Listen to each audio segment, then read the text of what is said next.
പ്രവാസി പെൻഷനെ കുറിച്ച് പെൻഷൻ കിട്ടുന്ന ഒരാളുടെ അഭിപ്രായം ഒന്ന് കിട്ടുമോ? നിങ്ങൾ എത്ര പെൻഷൻ കിട്ടുന്നുണ്ട്?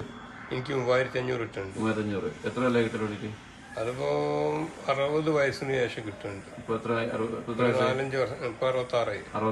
6 വർഷമായിട്ട് ഇപ്പൊ പെൻഷൻ വാങ്ങിക്കൊണ്ടിരിക്കുകയാണ്. അപ്പൊ നിങ്ങൾ എത്ര നിങ്ങൾ അടിച്ചിരുന്നത്?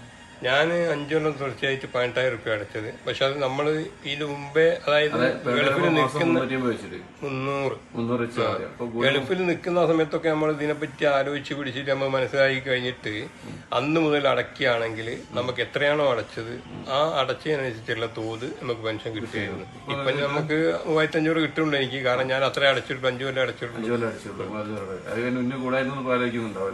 അതെ. ഓക്കെ, 3500 പെൻഷൻ കിട്ടുന്ന ആളാണ്. അത് പറയുന്നത് വെച്ചാൽ ഒരു 3000 റുപ്യന്റെ ഒരു കുറിയിൽ കൂടിക്കാണ് ഒരു 500 രൂപ അല്ലാത്ത ചെലവിന് കിട്ടിയാൽ നല്ലൊരു പൈസ ഉണ്ടാക്കുക. അപ്പൊ ഇതൊക്കെയാണ് സംഭവം. അപ്പൊ അതുകൊണ്ട് നിങ്ങൾ പെൻഷനൊക്കെ എഴുതി കൊടുക്കാനൊക്കെ കൃത്യസമയം എഴുതി കൊടുത്താൽ മതി.